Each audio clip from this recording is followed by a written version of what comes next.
Good Morning SAV, le podcast qui fait du bien à mon SAV. Et c'est parti, bonjour à tous, bienvenue dans le podcast Good Morning SAV, le podcast qui fait du bien à mon SAV. Je suis avec Laurent Mella, comment vas-tu Laurent? Bonjour à tous, très bien, et j'espère que tout le monde va bien en cette journée qui démarre. Laurent, notre expert SAV, moi c'est Johan, je fais des vidéos tutos dans le domaine du service après-vente. Et aujourd'hui justement, en parlant de vidéos, on va parler du numérique, le SAV et le numérique. J'entends souvent dire, on coupe la relation humaine, le numérique c'est pas cool, après on voit plus nos clients, ils viennent plus chez nous. Qu'est-ce que t'en penses si je te dis ça Laurent? Mm. La question est toujours récurrente et pas d'ailleurs que dans le monde du SAV. La question de la place du numérique dans les activités est toujours une question très centrale et en même temps inévitable puisque le numérique prend de plus en plus de place. Peut-être que la question, on peut la reprendre au point de départ. Comment fonctionne aujourd'hui un SAV qui n'a pas de numérique? C'est un SAV qui va fonctionner avec du papier. Donc, on va imprimer des ordres d'intervention, on va imprimer des documentations, on va imprimer des rapports d'intervention à faire signer. Et qu'est-ce que l'on retrouve derrière? On retrouve des documents qui ne sont pas forcément signés, notamment le rapport d'intervention, ou qui ne sont pas forcément faciles à lire parce qu'ils ont été écrits sur un coin de machine, euh, avec un peu de graisse de partout, une écriture qui n'est pas toujours facile à lire, une encre qui n'est pas toujours fluide, etc.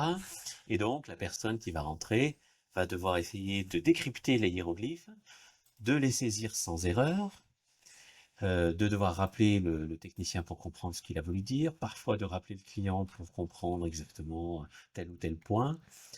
Et on va donc perdre du temps, beaucoup de temps. On va prendre tout un tas de risques d'erreurs, on va perdre de la traçabilité. Euh, et tout ça, en fait, pourquoi? Simplement pour des questions d'habitude, très fréquemment. Ou parce que l'on n'a pas mis suffisamment de moyens dans son SAV, et donc on considère qu'on n'a pas forcément à le digitaliser. Alors ça peut sembler un peu archaïque, hein, je peux donner l'impression de parler du SAV du début du XXe siècle, hein, quand je parle comme ça, mais ça reste encore très présent, ça reste quelque chose qui est incroyablement présent. Et donc en fait la question du numérique, c'est pas le numérique la question, c'est le numérique pourquoi faire? Qu'est-ce que le numérique vient résoudre? Donc ça, pour moi, c'est la première question à se poser. Et si on prend juste l'exemple de la gestion d'une intervention, en amont, le numérique peut venir résoudre la planification, toutes les questions de planification. Et sur le terrain, avec par exemple des outils de mobilité, que ce soit une tablette, que ce soit un smartphone, que ce soit un outil numérique quelconque, va permettre notamment de digitaliser le document principal, le document le plus important du SAV, qui est le rapport d'intervention, ce que l'on a fait, ce que l'on a changé, quel était le problème, comment on l'a résolu, les conseils que l'on donne pour la prochaine fois, ce type de choses. Ça va en fait permettre de remettre du temps réel. Le premier point important, c'est que ça va permettre de remettre du temps réel. Le deuxième point important, c'est que ça va renforcer la traçabilité de ce qui a été fait, la lisibilité de ce qui a été fait. On va pouvoir mieux comprendre ce qui a été écrit. Et en gain immédiat pour une entreprise, c'est un délai de facturation beaucoup plus court. Donc, de facturer en quasi temps réel au lieu de facturer au bout d'une semaine, au bout de 15 jours, quand le document revient, après tous ces multiples échanges dont je parlais précédemment. Donc, c'est d'abord du gain de temps et donc un impact sur la facturation et la trésorerie. D'accord. C'est vrai que moi je pensais SAV, enfin le numérique avec le SAV c'est des vidéos, un chatbot, de l'intelligence artificielle. Mais finalement la base de la base c'est plutôt de digitaliser tous les rapports d'intervention pour pouvoir les renvoyer automatiquement à un chef d'atelier, un directeur technique qui va faire sa facturation. C'est ça dont tu parles? C'est un point de départ, en fait. Quand on voit effectivement arriver l'IA, qu'on voit les chatbots intelligents, que l'on voit la réalité augmentée, toutes ces technologies-là sont hyper séduisantes et elles ont de vrais attraits, elles ont de vrais intérêts dans le SAV, ça apporte beaucoup de choses et on pourra l'approfondir. Mais dans un premier temps, c'est de se poser la question, est-ce que les éléments fondamentaux de mon SAV sont dans un espace numérique? Est-ce que j'ai déjà travaillé mes process internes, mes process envers les clients? Est-ce que ça déjà, c'est fluide? Ce qui est automatisable a été automatisé, ce qui doit être sécurisé a été sécurisé. Euh, les problèmes que je rencontre parce que je n'ai pas suffisamment de numérique, déjà, est-ce que je les ai résolus? Si on a commencé par ça, on a posé des bases. Et une fois qu'on a fait cette première étape, donc ça veut dire derrière quand même d'avoir mis en place un ERP, un logiciel de gestion de l'activité, une CRM, un logiciel de gestion de la relation client adapté aux activités de service, de service après-vente, de service client, de service support. Et c'est déjà du travail de passer ce cap-là. Et une fois qu'on a effectivement passé ce cap-là, s'intéresser aux autres espaces numériques, là, ça devient extrêmement pertinent parce qu'on va aller dans l'optimisation. On va aller chercher des gains euh, dans la facilité de travailler, on va améliorer le confort des équipes techniques, on va améliorer la relation client. Donc, est-ce que le numérique coupe la relation client? On peut supposer et on devine que c'est plutôt l'inverse en fait, que le numérique va renforcer ce que l'on est capable de proposer à des clients. Ce dont tu viens de parler, pour moi, ça coupe pas la relation humaine, ça va même plutôt l'améliorer ou la fluidifier, la rendre plus facile, parce que c'est tout des choses dont on a besoin pour aller plus vite, pour être plus efficace, pour que les techniciens soient à l'aise. Et d'ailleurs, justement, en parlant de techniciens, est-ce que quand on va commencer à développer ces solutions, comment on fait pour être sûr que ils ressentent pas une déshumanisation ou alors ils ressentent pas un flicage ou comment on peut être sûr aussi de l'adoption de ces technologies. Moi j'ai souvent vu où les gens ils étaient pas contents du papier parce que bah voilà t'as pas les mains propres et tout, c'est super dur, t'écris mal, machin. Et vice versa, t'amènes la tablette, bah, c'est encore pire. Il y a tout de suite une réticence. Oui. En fait, il y a beaucoup de sujets qui se cachent derrière la façon dont on amène une nouvelle technologie dans les mains de ceux qui font le travail au quotidien.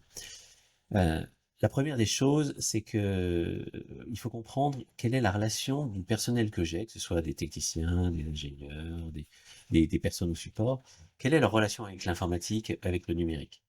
On part pas tous du même endroit. Et donc, si j'ai pas une lecture claire de mon équipe et de la façon de sa relation au numérique, je pars à l'aveuglette en fait, et je vais donc découvrir quelques freins au changement au fil de l'eau. Donc, l'histoire de l'entreprise compte. Euh, si mes équipes ont l'impression qu'on va les fliquer parce qu'on leur met une tablette dans les mains, qu'est-ce que ça raconte de mon entreprise? Quelle est ma technique de gestion de l'équipe? Quelle est mon méthode managériale? Quelle est l'histoire que nous avons ensemble? Donc là, il y a des choses à creuser et on voit que ça touche pas le numérique. On n'est pas sur le sujet du numérique, on est sur des questions managériales. Euh, le deuxième sujet, c'est de les impliquer. C'est-à-dire que si on demande à une équipe, mais c'est vrai après dans toute forme de projet, si je demande à une équipe de changer ses méthodes, de changer sa façon de fonctionner, je dois impliquer les personnes concernées dans cette réflexion-là pour qu'ils comprennent en fait les tenants, les aboutissants, pourquoi on fait ça, où est-ce on veut aller, qu'est-ce qu'on cherche à améliorer, comment ça va les impacter, qu'est-ce qu'ils ont à y gagner, et toutes ces questions-là, il faut les traiter. Là c'est un autre sujet là. Enfin, c'est vrai, c'est un sujet sous-jacent en fait. C'est Oui, là on va où parler de c'est l'informatique. on dit souvent il faut demander, tu sais, 5 fois pourquoi pour avoir les vraies raisons. Donc ouais, je vois bien que t'amènes ta tablette, ça marche pas et tu dis ah ils veulent pas utiliser la tablette, mais en fait c'est pas du tout le problème de la tablette, c'est autre chose qui est bien enterré profond et qui est pas cool. Super intéressant. En Encore tout cas, qu'il faut aborder quand on est un responsable SAV ou un dirigeant d'entreprise, c'est c'est de ne pas considérer que amener du numérique, ça va forcément améliorer les choses, ça va forcément bien marcher. C'est sur le papier, oui. Dans la théorie, oui. Mais il faut toujours regarder d'où on part, qui on a avec nous et quelle est l'histoire qui précède. Mm. Alors tout ça c'est le numérique. Je trouve qu'il va extrêmement plutôt servir, on va dire, l'entreprise, le SAV. Oui. Euh, Même si elle va aussi servir un peu le client, mais c'est quand même majoritairement pour moi SAV, pour mon entreprise. Voilà, je dois facturer plus vite, je rentre de l'argent plus vite, mes techniciens sont plus efficaces. Maintenant, si on se tourne plutôt côté numérique qui va améliorer la vie du client, parce que c'est souvent ça aussi le customer first, hein, tu sais, le customer centric, là on en avait parlé. C'est là où moi où je trouve, quand je présente mes tutos, les gens souvent me disent bah ouais, mais si on leur donne des solutions en vidéo, on coupe le lien avec les techniciens. Je trouve que ça va être la même chose si on dit demain je mets un chatbot en route, comme ça les gens vont aller sur le chat avant d'appeler les techniciens. et puis les questions fréquemment posées, et ça s'arrête plus. Là, si on se tourne plutôt sur le numérique qui aide le client, on coupe la relation humaine, non? Le monde des croyances autour du numérique est infini. Je dirais que plutôt, la question qui se pose, c'est à quoi servent mes équipes? Qu'est-ce qui est important en fait? Est-ce que mon équipe est là pour gérer des choses routinières, euh, on va dire, des activités à faible valeur ajoutée? Probablement pas. Quand un client, un groupe de clients appelle parce qu'il a des problématiques d'utilisation, ne sait pas très bien utiliser telle ou telle fonctionnalité, est-ce que je dois mettre en face un ingénieur ou un technicien très capé, qui a beaucoup de compétences, d'expertise métier, pour aider à mieux faire une fonction? Je suis pas certain que ce soit le meilleur chemin et que j'utilise réellement la valeur ajoutée. Euh, la question, enfin pardon, mon équipe technique, son savoir-faire, c'est bien sûr son expertise, mais c'est également sa qualité de relation. Et c'est souvent un peu le parent pauvre dans la relation SAV. Et cette relation-là, elle ne peut pas être remplacée par le numérique. Le numérique, il vient juste prendre la main sur des choses que je peux automatiser. Pour être très concret, je vends une famille de machines, que ce soit dans le biomédical, dans l'agriculture, dans la manutention, et j'ai en face des utilisateurs. Donc j'ai un site d'exploitation qui a peut-être lui-même pas mal de turnover, et des utilisateurs voilà, qui passent, qui vont et viennent, et qui donc ne sont pas toujours formés, qui n'ont pas suivi forcément la formation. Chaque fois qu'ils vont appeler, je vais constater, allez, si je fais une moyenne un peu grossière, que une fois sur deux, une fois sur trois, ce sont des questions d'utilisation. Ce ne sont pas des questions techniques réellement. Ça nécessite pas une grande expertise.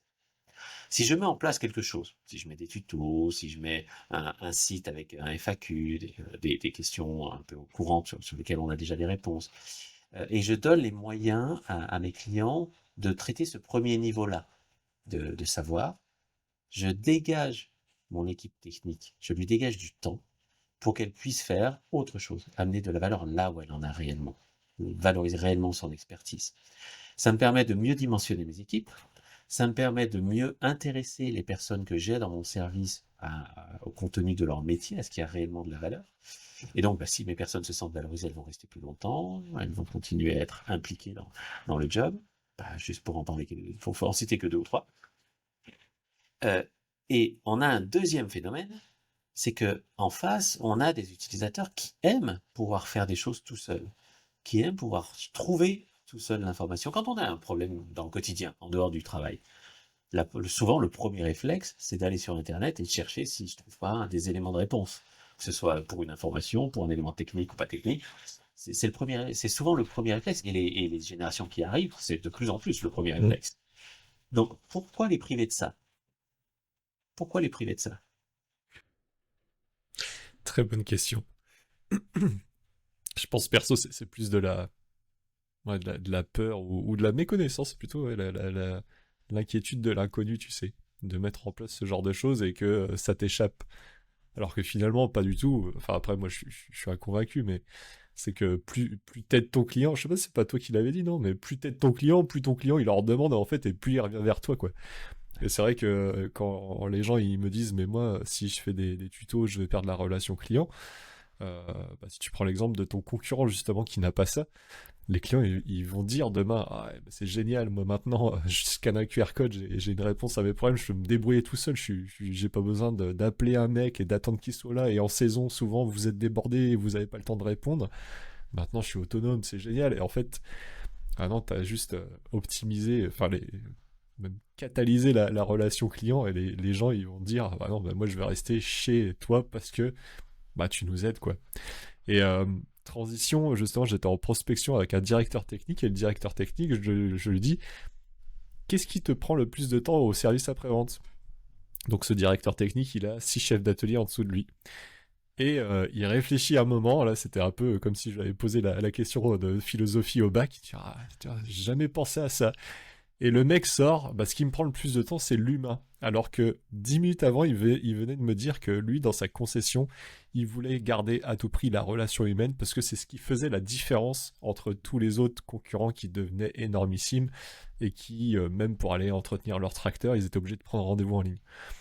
Donc le gars veut garder la relation humaine et de l'autre côté, il dit c'est ce qui lui prend le plus de temps. Et du coup, c'est ce qu'il aimerait diminuer. Enfin, c'est vachement paradoxal, non? Oui, c'est paradoxal. C'est paradoxal. Il y a, il y a deux éléments, je pense, clés qui se cachent un peu derrière. Le premier, c'est que le manager, gérer une équipe, que ce soit une équipe de 5 6 personnes ou une équipe de 12 15 20 30 100 personnes, ça prend énormément de temps. Donc, c'est du temps consommé en interne et cette relation humaine, elle est fondamentale. Avoir du temps pour gérer son équipe, c'est juste fondamental. Mhm. Tous les managers doivent pouvoir avoir du temps.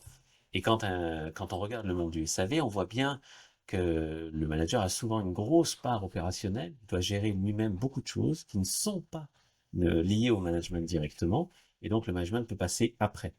Donc il peut avoir assez peu de temps, donc pas forcément gérer correctement ses équipes. On dit souvent l'important dans la relation, c'est l'humain. Et qu'est-ce que ça veut dire en fait? Ça veut dire quoi l'humain? On est des êtres humains, notre relation elle est toujours humaine. Donc la question de l'humain, c'est finalement la gestion des émotions, c'est avoir du temps à passer avec l'autre, que ce soit un client, que ce soit en interne, que ce soit le fournisseur, la réflexion est même. Et les outils numériques ne sont que des interfaces qui vont se positionner entre nous, entre deux personnes, entre nous et X personnes. Donc la question, c'est de penser finalement à quoi ce numérique va servir et qu'est-ce qu'il vient remplacer, qu'est-ce qu'il vient enlever comme épine pour permettre cette relation humaine, pour que finalement le temps que je passe avec un client, le temps que je passe avec mes équipes, soit un temps 100%. C'est un temps où on est là et on prend vraiment le temps de tisser du lien, de gérer les aspects émotionnels de la relation, de s'intéresser, de questionner, d'aller en profondeur dans les problématiques que les uns ou les autres rencontrent. C'est ce temps-là, en fait. Et donc, quand on parle d'humain, c'est une question souvent de temps. C'est souvent ça qui se cache derrière. Et puis, le deuxième élément clé qui est un peu sous-jacent, c'est les mauvaises expériences vécues. C'est-à-dire que quand on a commencé à mettre en place du numérique, et notamment dans le grand public, si je regarde là, c'est un peu plus grand public, on vient, on appelle un service et il faut taper sur un, sur deux, sur trois, sur cinq. On a un premier interlocuteur qui dit ah mais c'est pas tout à fait ce service-là, il va falloir aller à ce service-là et on recommence à réexpliquer le tout. Et ces expériences-là sont absolument désastreuses. Elles ont construit une distance vis-à-vis des aspects numériques qui est assez importante. De la même manière, les premiers chatbots un peu automatisés, bah, évidemment, n'étaient pas très performants. Et donc, on a l'impression que le chatbot nous repose X fois la même question, ne comprend pas ce qu'on veut dire. Donc, on a vécu ça. Beaucoup de personnes, en tout cas, ont Mhm. vécu ça. Et ça a augmenté la réticence aux questions numériques et l'impression qu'on déshumanise la relation.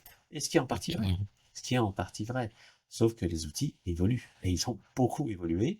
Il y a encore du chemin, mais ils évoluent vite. Ils évoluent très très vite. Donc, euh, donc il faut garder un œil là-dessus. Et alors, question à 10 000 euros, comme je dis, comment du coup on peut faire la part des choses entre garder cette relation humaine qui est chère à tout le monde apparemment, même si finalement on la comprend tous comme on veut et c'est flou, et le numérique. Tu vois, on parle de mon directeur technique là, il me parlait, ouais, moi j'ai pas envie de faire les rendez-vous en ligne. Mais finalement, le rendez-vous en ligne, moi je l'utilise aussi tous les jours avec mes clients. Tu gagnes un temps de fou parce que faut ah bah est-ce que t'es disponible jeudi toi Laurent? Alors Laurent, alors jeudi non en fait de 9h à 10h. Ah, mais non pas moi de 9h à 10h, je peux pas de 11 à 12. Non, plutôt et en fait tu passes vite une demi-heure à discuter de trucs que le rendez-vous en ligne en fait t'es t'es beaucoup plus rapide sur tous les aspects. Alors mais finalement c'est pareil, tu retires l'épine de gagner du temps entre tout le monde, même si t'as pas les gens au téléphone. Alors c'est quoi le juste milieu dans tout ça? S'il y en a un. C'est pas question, parce qu'il y a un juste milieu. Aussi, ça pourrait être une question philosophique. Euh, le juste milieu, chaque entreprise et chaque contexte va jouer dans la façon de définir ce qu'on va appeler le juste milieu.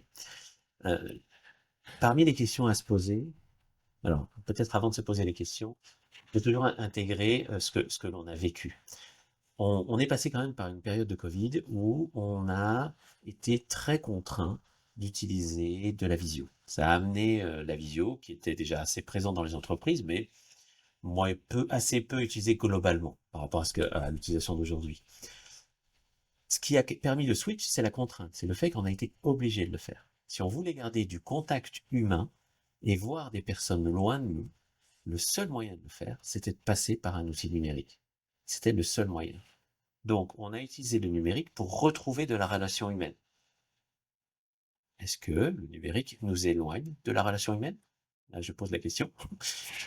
On l'a bien fait, on a été contraint de le faire.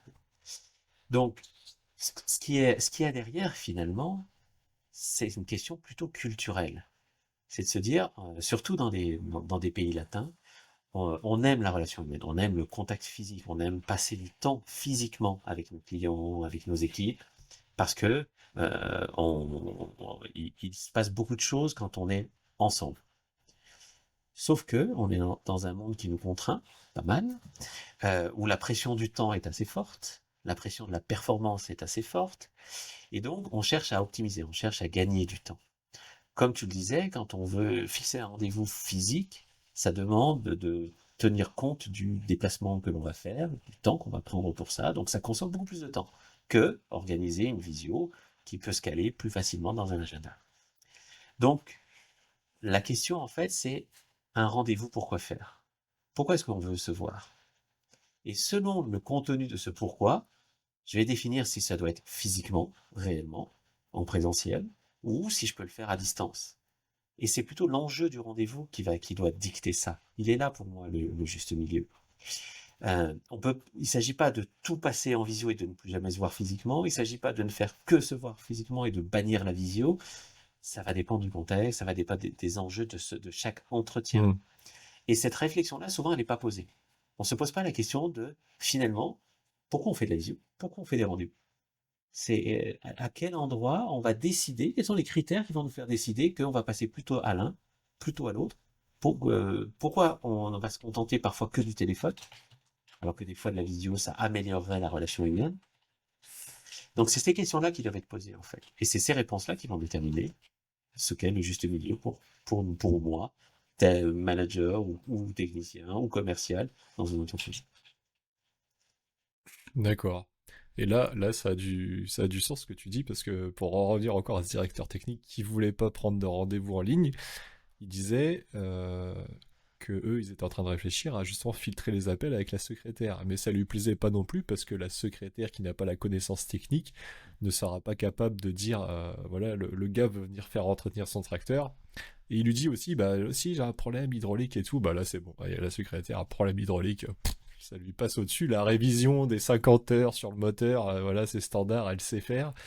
Et puis, donc ça lui plaisait pas non plus. Et en fait, ouais, ils se sont pas posé la question de pourquoi en fait je veux filtrer. Enfin, la seule chose qu'ils ont vu, c'est que ça leur bouffait trop de temps. Ouais. Voilà. Et c'est pas forcément la bonne raison finalement. En fait, c'est pourquoi je veux une hotline, pourquoi je veux mettre des rendez-vous en ligne. Alors pourquoi je veux mettre des rendez-vous en ligne? Pour économiser du temps sur les interventions standards. Donc on pourrait proposer que une prise de rendez-vous en ligne pour des entretiens, parce que c'est un truc standard. Si tu as plus qu'un entretien à faire, bah, par contre c'est le numéro à droite et voilà, tu vas à droite. Ça serait ça la bonne réflexion à avoir. La bonne réflexion, c'est toujours de se demander quel problème je cherche à résoudre. Mm. La difficulté, c'est qu'on va un peu trop vite dans notre résolution de problème. Et c'est très paradoxal dans le monde du SAV. Quand on est face à une machine, on va prendre le temps, si on est bien formé et qu'on a une logique de diagnostic bien construite, on va prendre le temps de regarder toute la chaîne cinématique et essayer de comprendre quelles sont les causes racines qui font que ce problème existe pour le résoudre une bonne fois pour toutes. Et que le client puisse repartir avec son équipement et fonctionner de manière fluide. Quand on est sur des questions d'organisation ou des questions de relations humaines, on arrête de le faire. On arrête d'aller chercher la cause racine. On prend la conséquence visible et on met un pansement dessus. Dire j'ai pas assez de temps, je reçois trop d'appels, donc je vais mettre une personne intermédiaire qui va filtrer. C'est répondre à la question, beaucoup d'appels arrivent, il faut quelqu'un pour les prendre et les redispatcher. Mais pourquoi on a beaucoup d'appels? Pourquoi les gens nous appellent? Quel est le contenu de ces appels? Quelles sont les causes qui font que telle typologie de clients, telle typologie de fonction chez mes clients nous contactent par ce biais-là, que ce soit par Internet, par mail, par téléphone, ou si on a mis d'autres outils. Pourquoi ils passent par ces canaux-là? Qu'est-ce qui les amène à faire ça? Et on peut continuer à creuser comme ça très, très longtemps jusqu'à trouver les vraies causes racines, et on va en trouver plusieurs, par groupe de personnes, par fonction, par typologie de clients. Et une fois qu'on aura ces causes, on va pouvoir réfléchir à des vraies solutions.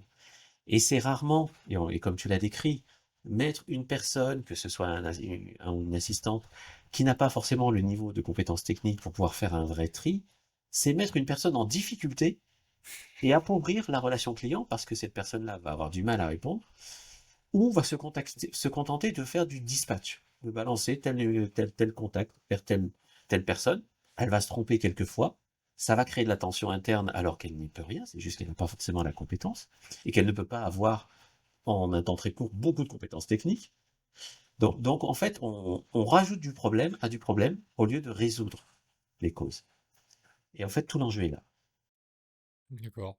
Et il y a un truc aussi, j'allais dire, dernier point que j'aimerais aborder avec toi, c'est les 5 dernières années, nous, dans le secteur du matériel agricole, on avait beaucoup de gros concessionnaires qui ont mis des hotlines payantes à disposition.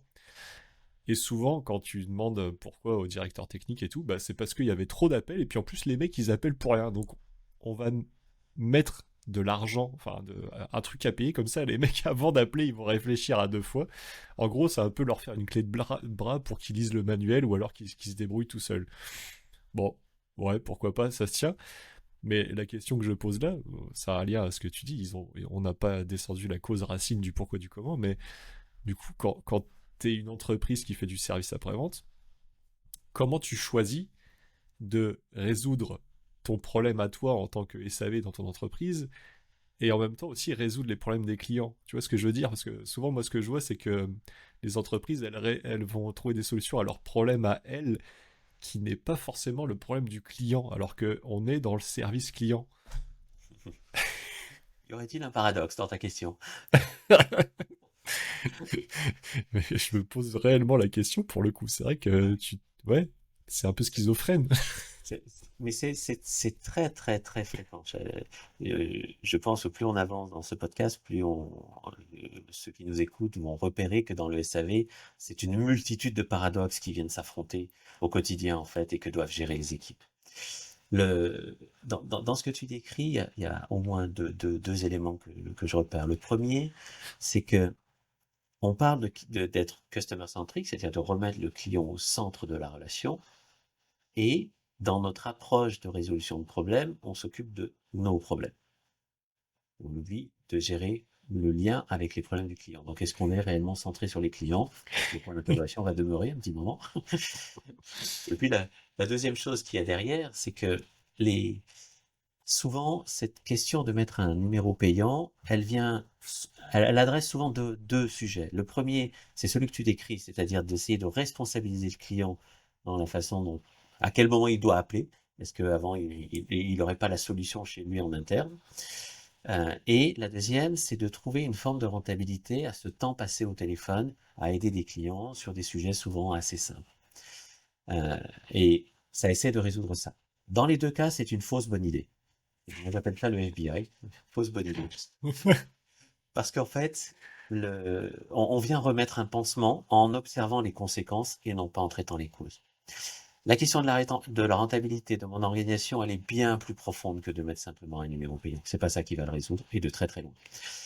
Il y a eu une époque où il y a eu cette mode là des numéros payants, hein, les 0,892 quelque chose, qui ont été très très très utilisés dans la relation client grand public, un peu moins dans la relation professionnelle, un peu quand même, hein, il y a quand même eu de tentatives, mais ça marche très mal et ça crée tout un tas d'effets pervers où finalement les clients sont assez mécontents.